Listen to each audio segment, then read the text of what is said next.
श्री परमात्मने नमः। अथ श्रीमद्भगवद्गीतासु उपनिषत्सु अष्टादशोऽध्यायः। अर्जुन उवाच सन्न्यासस्य महाबाहो तत्त्वमिच्छामि वेदितुम् त्यागस्य च ऋषिकेश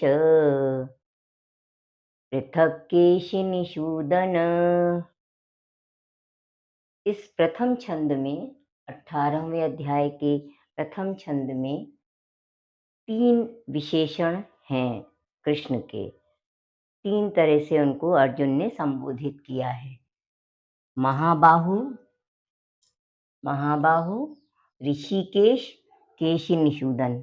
पिछले वीडियो में हमने आपको ये बताया था, लेकिन इसमें थोड़ा सा विस्तार से हम चर्चा कर दे रहे हैं तीनों संबोधनों के लिए। वैसे तो आज ये द्वितीय छंद का वीडियो बनना था, लेकिन उसके पहले हमें ये लगा कि इन तीनों संबोधनों का प्रयोजन, क्योंकि कवि जो रचना करते हैं उनमें शब्दों का, पदों का जो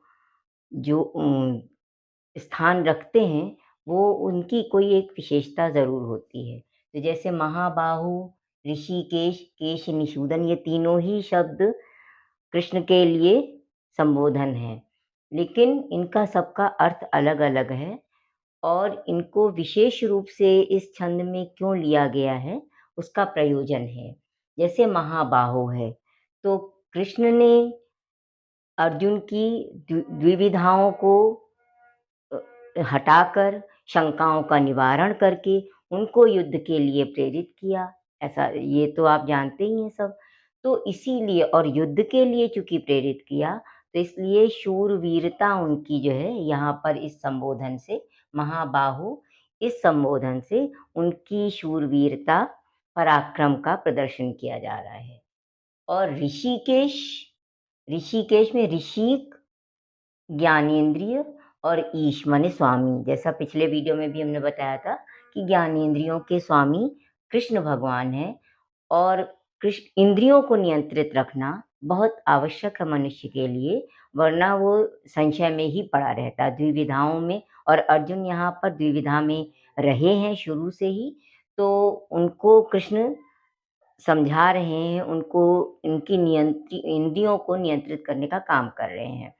तो ईश्वर, चूँकि कृष्ण भगवान जो हैं, वो इंद्रियों के स्वामी हैं, तो वो हमारी सबकी इंद्रियों को नियंत्रित रखते हैं, और इन नियंत्रित इंद्रियों के साथ हम मानसिक शांति और विवेक प्राप्त कर सकते हैं। तो उसकी विशेष आवश्यकता है यहाँ पर रणभूमि में अर्जुन को। तो इसीलिए उन्होंने कहा कि ऋषिकेश, अर्थात मेरी ज्ञानेंद्रियों को नियंत्रित करके आप मुझको जो विवेक या मानसिक शांति देने का काम कर रहे हैं, इसलिए आप ऋषिकेश हैं। तीसरा विशेषण है केशिनिषूदन। केशी नाम का राक्षस था, पिछले वीडियो में बताया ही था हमने, और उस भयंकर राक्षस को मर्दित किया था, मारने का कार्य किया था कृष्ण भगवान ने। और यहाँ पर उस केशी से तात्पर्य है कि जैसे राक्षस केशी बहुत भयंकर था, वैसे ही हमारी दुविधाएं, हमारी शंकाएं जो होती हैं, वो बहुत भयंकर होती हैं।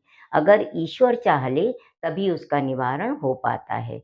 तो जैसे केशी का मर्दन किया आपने, वैसे ही मेरी द्विविधाओं और शंकाओं का आपने निवारण किया है, इसलिए केशिनिषूदन आपके लिए संबोधन है।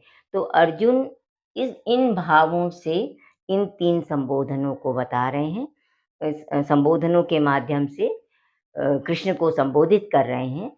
वैसे तो कृष्ण के हज़ारों नाम हैं, और ये साहित्य में हम लोग को भी बताया भी जाता है कि कवि जब किसी एक विशेष शब्द का प्रयोग करते हैं किसी के लिए, तो वहाँ पर उस प्रसंग को, जो प्रासंगिक होता है विशेषण, उसी से संबोधित करते हैं। तो ये आपने देखा कि महाबाहो, ऋषिकेश, केशिनिषूदन, ये तीनों ही कृष्ण के ही पर्याय हैं, कृष्ण को ही कहा जाता है। लेकिन इन तीनों का यहाँ पर कोई एक विशेष प्रयोजन है, उस माध्यम से अर्जुन अपने भावों को प्रकट कर रहे हैं। तो हमको लगता है आज के वीडियो में इतना ही रखते हैं।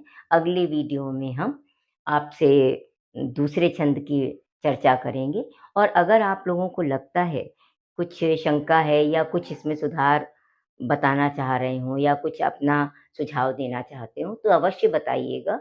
नमस्कार।